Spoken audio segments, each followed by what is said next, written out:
हाय नमस्ते to all. आज हम बात करेंगे मृदा मृदा के टाइप्स और ये कैसे फॉर्म होती है, इसके बारे में ओवरऑल डिस्कस करेंगे। तो सबसे पहले हम बात करेंगे कि मृदा का मतलब मृदा का मीन्स क्या होता है, और मृदा के बारे में ही डिस्कस करना है। तो सबसे पहले हम देखेंगे सॉइल यानी मृदा क्या होती है। तो मृदा भूप्रकृति की सबसे महत्वपूर्ण परत है, यानी कि जो हमारी ऊपरी लेयर होती है, जो कि जिस पे हम फार्मिंग करते हैं, वही मृदा की सबसे ऊपरी लेयर होती है, जिसे भूप्रकृति के नाम से जानते हैं। यह एक मूल्यवान संसाधन है, जैसा कि हमें पता है कि इसमें हमारी सारी फार्मिंग फसलें और जो भी हमारे महत्वपूर्ण काम होते हैं वो इसी लेयर पर होते हैं। तो ये महत्वपूर्ण संसाधन है। हमारा अधिकतर भोजन और वस्त्र मिट्टी में उगने वाली भूमि आधारित फसलों से प्राप्त होते हैं। हमारे जो भी भोजन, जैसे आपको पता ही है, और मिट्टी, जो भी हमारे वस्त्र हैं, जो मिट्टी में जो फसलें उगती हैं, जैसे कि जूट हो गया, जिससे हमारे जूट से हमारे बोरी बनती हैं, जो भी। तो एक तरीके से इसमें हमारे पहनने के जो हमारे वस्त्र हैं वो भी एक तरीके से मिट्टी से ही जनरेट होते हैं। तो मृदा सेल मतलब ये बनी कैसे होती है सॉइल। तो मृदा सेल मलबा और जैव सामग्री का सम्मिश्रण होती है, जो पृथ्वी की सतह पर विकसित होती है। यानी ये जो मृदा भूप्रकृति बनी है, जो सेल के मलबे और जैव सामग्रियों के मिश्रित होने से बनी है। मृदा निर्माण करने वाले कारक, जो मृदा को निर्माण करते हैं, वो कुछ कारक हैं: उच्चावच, जनक सामग्री, जलवायु, वनस्पति, अन्य जीव रूप या और समय। जो जैसे मृदा का फॉर्मेशन होता है, जैसे भूप्रकृति हमारी सॉइल लेयर है, तो इसका जो जो बनती है, जिसके लिए महत्वपूर्ण रीजन्स या कारक हैं, वो है उच्चावच, जनक सामग्री, जैसे कि हमारी हो गई सेल, या फिर हम कह सकते हैं कि भूप्रकृति के अंदर जो मैग्मा है उसे हम कह सकते हैं। जलवायु, वहाँ का क्लाइमेट कैसा है, एंड वेजिटेशन कैसा है, और समय कितना लग रहा है। मृदा के घटक, खनिज। हम अब बात करते हैं सॉइल के कंपोनेंट्स। तो सॉइल कंपोनेंट्स की बात करते हैं करें तो एक तो खनिज कण होते हैं, ह्यूमस, जल और वायु। मतलब मीन्स हम कह सकते हैं कि ऑल स्टेट होती हैं इसमें, liquid and gas and solid. जैसे कि खनिज कण हो गए तो ये सॉलिड होते हैं, ह्यूमस जल ये लिक्विड हो गया, और वायु हमारी गैस हो गई। तो हम कह सकते हैं कि मृदा में हमारी तीनों स्टेट मिलती हैं, जिसे हम लेयर के थ्रू डिवाइड करते हैं। ये वर्गीकरण है, खा घा ऐसे भी करते हैं, और ABC, ये 3 लेयर हैं। आगे हम देखेंगे मृदा का क्लासिफिकेशन।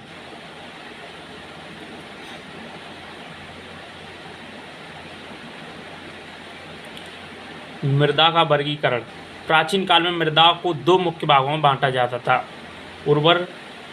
उर्वरक और ऊसर। मतलब में जो कि फर्टाइल होती थी उसे उर्वरक कहते थे, और ऊसर जो अनफर्टाइल होती थी, जिसमें कि हम कुछ भी ग्रो ना कर सकें, जो कि हमारे लिए उपयोगी ना हो। 16वीं शताब्दी के क्लासिफिकेशन किया गया। 16वीं शताब्दी में क्लासिफिकेशन किया गया। तो वो मृदा के गठन, रंग, भूमि का ढाल एंड मिट्टी में नमी कैसी है, इसके आधार पर किया गया था। गठन के आधार पर मृदा को मुख्य प्रकार थे: बलुई,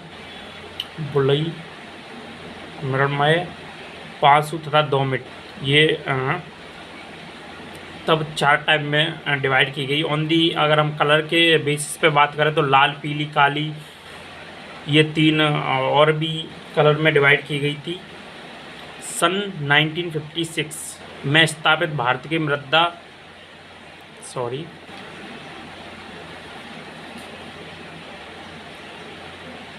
1956 में स्थापित भारत के मृदा सर्वेक्षण विभाग ने दामोदर घाटी जैसे कुछ चुने हुए क्षेत्रों में मृदाओं के व्यापक अध्ययन किए, जिसके बारे में आगे देखेंगे।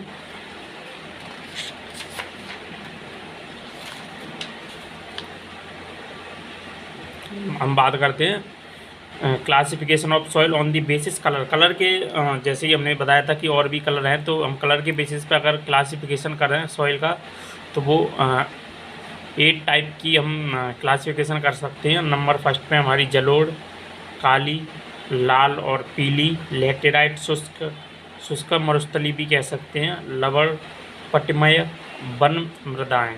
तो सबसे पहले हम एक एक करके सबके बारे में डिस्कस करेंगे। हम डायग्राम के थ्रू भी देखेंगे कि इंडिया में कौन सी मिट्टी कहाँ मिलती है। तो सबसे पहले हम बात करते हैं जलोढ़ मिट्टी के बारे में। यह मिट्टी जल के द्वारा बहित मृदा को जलोढ़ मृदा कहते हैं। यह मिट्टी जल के द्वारा बही जाती है, इसलिए इसे जलोढ़ मृदा कहते हैं। भारत के लगभग 40% भूभाग में पाई जाती है। जो हमारी जलोढ़ सॉइल है वो 40% भूभाग में पाई जाती है, मुख्य रूप से उत्तरी मैदान और नदी घाटियों में।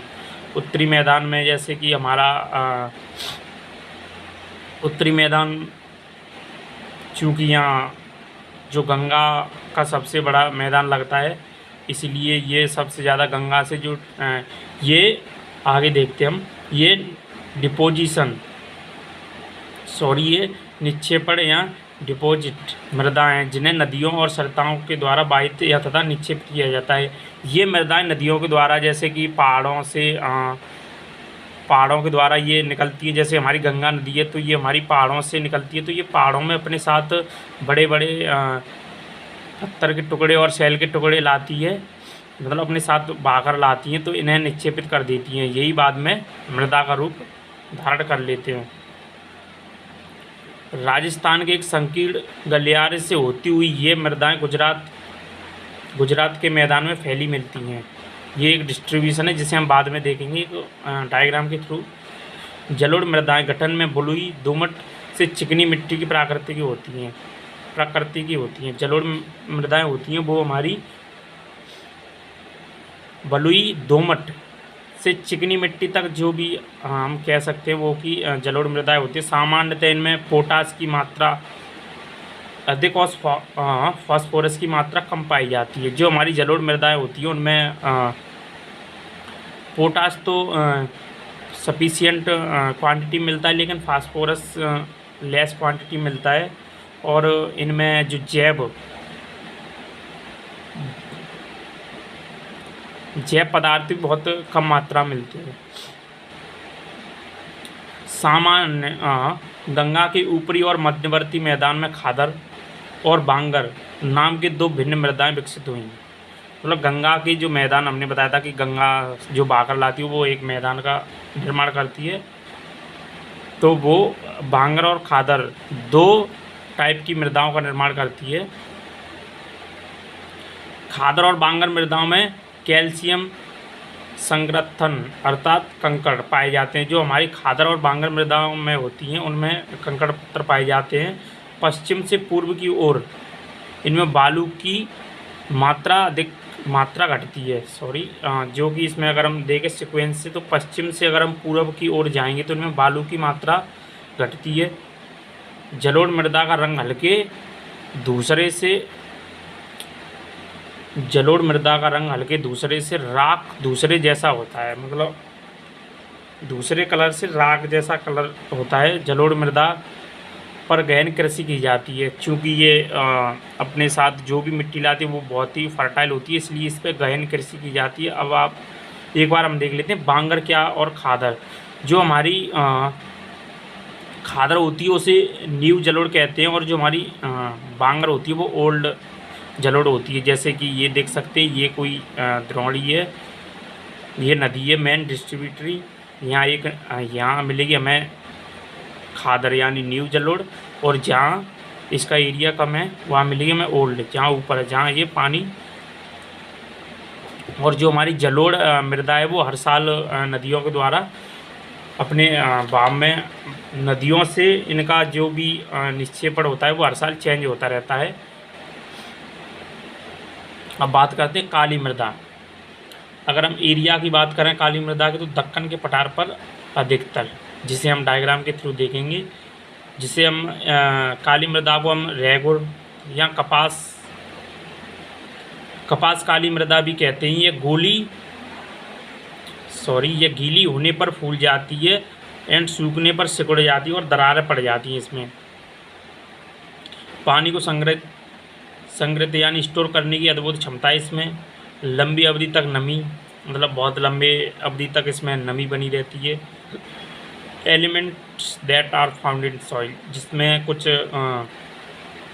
तत्व मिलते हैं जैसे चूना, लोहा, मैग्नीशियम, एल्यूमिनियम, फास्फोरस, नाइट्रोजन। ये तो इसमें सफिशिएंट मात्रा मिलती है, लेकिन हम बात करें फास्फोरस और नाइट्रोजन जैव पदार्थों की इसमें कमी होती है। अब हम बात करते हैं तीसरी मिट्टी, लाल पीली मिट्टी। एरिया फटार के जो ये मिलती है फटार के पूर्वी तथा दक्षिणी भाग पर। यहाँ रवेदार आग्नेय चट्टान पाई जाती हैं। पश्चिम घाट के गिरपाद में लंबी पट्टी में लाल मृदा पाई जाती है। ये देख सकते हैं पश्चिमी घाट के एक पट्टी सी यहाँ लाल मृदा पाई जाती है। मृदा का रंग रवेदार तथा कायांतरित चट्टानों में लोहे के व्यापक विसरण के कारण हुआ है। इसका जो लाल रंग है इसमें लोहे की व्यापक मात्रा के कारण इसका लाल रंग है। जब ये मिट्टी सूखी होती तो लाल रंग होता है, और यही मिट्टी जब गीली हो जाती तो इसे पीले रंग में कन्वर्ट हो जाती है। इसमें भी फास्फोरस और नाइट्रोजन और ह्यूमस की कमी होती है। अब बात करते हैं हम लैटेराइट की। जो लैटेराइट मिट्टी है इसकी कुछ कंडीशन है, जो फॉर्मेशन कंडीशन है, मतलब कैसे बनती है, इसके लिए क्या कंडीशन है। उच्च तापमान और उच्च वर्षा। ये मिट्टी वहाँ पाई जाती है जहाँ उच्च तापमान हो, उच्च वर्षा हो। ड्यू टू हाई टेम्परेचर, मतलब इसमें अधिक टेम्परेचर का कारण इसमें ह्यूमस नष्ट हो जाता है। इसमें नाइट्रोजन, फास्फोरस और कैल्शियम की कमी होती है। ये नॉट सफिशिएंट टू फर्टाइल, ये मतलब उर्वरक नहीं है। इसमें खेती बहुत ही मतलब ना के बराबर की जाती है, क्योंकि ये फर्टाइल नहीं है। इसीलिए उपजाऊ बनाने के लिए खाद एवं उर्वरक को डालना पड़ता है। अगर इसमें आपको खेती या कुछ भी फार्मिंग करनी है तो इसमें एक्सेस अमाउंट में हमारी फर्टिलाइज़र यूज होता है। इस लैटेराइट का यूज होता है ईंट बनाने में, काजू के वृक्ष की खेती में की जाती है। एरिया की बात करें तो प्रायद्वीप पठार के ऊंचे क्षेत्रों में, जो हम बाद में देखेंगे। स्टेट देख लेते हैं। केरला, कर्नाटका, एमपी, असम की पहाड़ियों में यह मिलती है।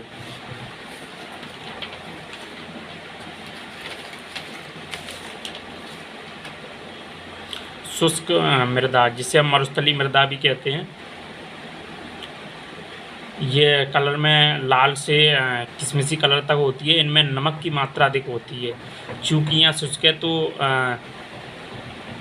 यहाँ टेम्परेचर शुष्क जलवायु है, उच्च टेम्परेचर है, तापमान और तीव्र गति से वाष्पीकरण के कारण इन मृदाओं में नमी और ह्यूमस कम हो जाता है। फास्फोरस इन सफिशिएंट क्वांटिटी, फास्फोरस इसमें पर्याप्त मात्रा मिलता है। एरिया की बात करें तो वेस्टर्न राजस्थान, मतलब पश्चिमी राजस्थान में मिलती है। अनफर्टिलाइज, ये उर्वरक नहीं होती। अब बात करते हैं लवण मृदा, आल्सो नोन एज ऊसर मृदा। ये तो ऊसर जैसे कि ये ऊसर है, जो कि हम पहले डिस्कस कर चुके हैं कि ये उपजाऊ नहीं होती। सोडियम और phosphorus and magnesium excess amount मिलते हैं, मतलब पर्याप्त मात्रा मिलते हैं, अतः ये अनफर्टाइल होती हैं। एरिया की बात करें तो गुजरात और पूर्वी तक पूरा।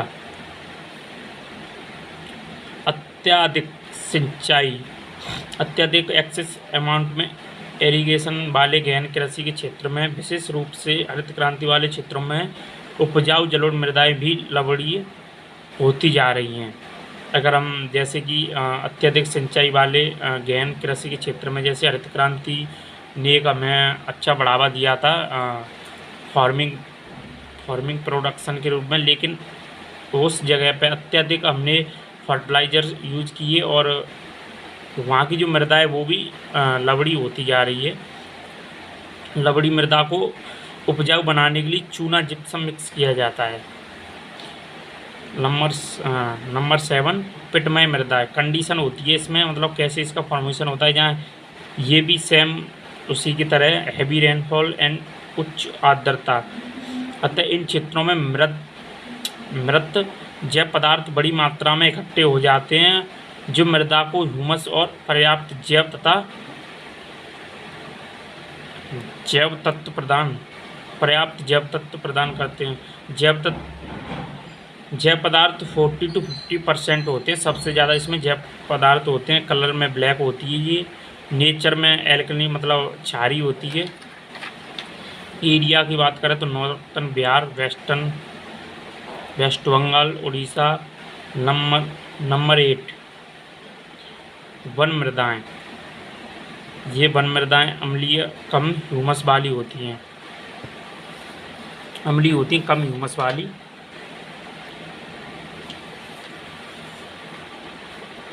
वो इसमें अब मृदा के बारे में हमने टाइप्स के बारे में बात किया, अब हम करेंगे मृदा अपकर्षण। ये क्या होता है? मृदा की उर्वरक के ह्रास के रूप में हम मृदा अपकर्षण को मतलब जो भी मृदा का ह्रास हो रहा है, जो भी मृदा की पावर है, जो फर्टाइल जो भी उर्वरक शक्ति है मृदा की, उसमें जो भी ह्रास हो रहा है उसे हम मृदा अपकर्षण कहते हैं। इसमें मृदा का पोषण स्तर गिर जाता है, मतलब मृदा में जो भी न्यूट्रिएंट मिलते हैं उनका स्तर जो लेवल है वो डाउन हो जाता है। भारत में मृदा संसाधनों के क्षय का मुख्य कारण मृदा अपकर्षण है। ये एक बहुत अच्छा पॉइंट है कि भारत में मृदा संसाधनों के क्षय का मुख्य कारण मृदा अपकर्षण है। अब बात करते हैं कि मृदा अपरदन, इट्स पार्ट ऑफ मृदा अपकर्षण। जो मृदा अपरदन है मतलब सॉइल इरोजन है, ये एक मृदा अपकर्षण का ही पार्ट है। मृदा के आवरण का विनाश मृदा अपरदन कहलाता है। मतलब मृदा जो एक आवरण की तरह हमारी पृथ्वी की ऊपरी परत है, इसका जो विनाश हो रहा है वो मृदा अपरदन कहलाता है। बहते हुए जल और पवन की बहते हुए जल पवनों की अपरदनात्मक प्रक्रियाओं और मृदा निर्माणकारी प्रक्रियाओं साथ साथ घटित हो रही हैं। सामान्यतः इन दोनों प्रक्रियाओं द्वारा संतुलन बना रहता है। धरातल में सूक्ष्म कणों के हटने की दर वही होती है जो मिट्टी की परत के कणों में जुड़ने की होती है। मतलब इसका मतलब ये है कि अगर कहीं सॉइल इरोजन हो रहा है तो इसका मतलब ये नहीं है कि जो हमारी जो मिट्टी जो हमारी ऊपरी प्रॉपर्टी यानी फर्टिलाइज लेयर है, मृदा है, वो कहीं जा रही है। क्योंकि जैसे सॉइल इरोजन यहाँ से हुआ तो यहाँ कहीं ना कहीं तो इसका डिपोजिशन होगा। तो सपोज यहाँ से सॉइल इरोजन हुआ और यहाँ डिपॉजिट हो गई, तो इसमें मृदा का ह्रास तो हुआ ही नहीं ना, क्योंकि यहाँ से यहाँ आ गई। दिक्कत तब आती है जबकि मृदा डिपोजिशन किसी सी वाटर में चली जाए, क्योंकि वहाँ से लाना असंभव है मृदा को। सॉइल इरोजन के 2 मेन, जैसा हम ऊपर देख चुके हैं कि सॉइल इरोजन होती है, वो उसके 2 रीजन्स हैं, air and water. Water erosion 2 type का होता है, गली इरोजन, सीट इरोजन। जिस क्षेत्र में अवनालिकाएं तथा बाहिक अधिक संख्या में होते हैं उसे उत्खात भूमि स्थलाकृति कहते हैं। चंबल नदी द्रोणी में बीहड़ बहुत विस्तृत है। वनोन्मूलन मृदा अपरदन का मुख्य कारण है। मतलब जैसे हम मृदा फॉरेस्ट मतलब जंगलों की कटाई कर रहे हैं तो ये भी एक मृदा का अपरदन का कारण है, क्योंकि मृदा की जो पेड़ की जड़ें होती हैं वो वाटर को जो स्पीड होती है, जो पावर होती है उसको कम करती हैं, जिससे कि सॉइल इरोजन बहुत कम होता है। तो एक तरीके से हम जो वन उन्मूलन कर रहे हैं तो वो भी एक तरीके से सॉइल इरोजन का कारण है। यदि मृदा अपरदन और अब बात करते हैं हम सॉइल कंजर्वेशन, मृदा संरक्षण। जैसे कि हम इसे यूज करते हैं तो इसका संरक्षण भी ज़रूरी है, बहुत ज़रूरी है, क्योंकि अगर मृदा ही नहीं रहेगी तो हम अपनी जो भी नेसेसरी या जो आवश्यकता अनुसार हम जो फार्मिंग करते हैं वो हम नहीं कर पाएंगे जब मृदा ही नहीं रहेगी। तो यदि मृदा अपरदन और मृदा क्षय मानव द्वारा किया जाता है तो स्पष्ट है कि मानव द्वारा रोका भी जा सकता है। बिना संतुलन बिगाड़े भी प्रकृति मानवों को अपनी अर्थव्यवस्था का विकास करने के लिए पर्याप्त अवसर प्रदान करती है। अब हम एक डायग्राम के थ्रू देख लेते हैं कौन सी मृदा कहाँ मिलती है। ये हम देख सकते हैं, ये पर्वतीय मृदा है जो कि पहाड़ी हिमालय एरिया में है। यहाँ से यहाँ तक ये सारी पर्वतीय मृदा है। और ये हमारी जलोढ़ मृदा है जो कि गंगा और यमुना के मैदान में है। और ये मरुस्थली जो कि हमारी वेस्टर्न एरिया है राजस्थान में। और ये हमारी मृदा है काली मृदा। और ये देख सकते हैं, ये पार्ट हमारा ये यहाँ और थोड़ी यहाँ भी मिलती है पूर्वांचल में लाल व पीली मृदा। और अब हम बात करते हैं लैटेराइट। ये आप देख सकते हैं, ये लैटेराइट मृदा है। इस प्रकार से हम देख सकते हैं कि पूरी मृदा का डिस्ट्रीब्यूशन इन इंडिया कैसे है एक डायग्राम के थ्रू। Thank you. आज के लिए इतना ही। अगर वीडियो अच्छी लगी हो तो आप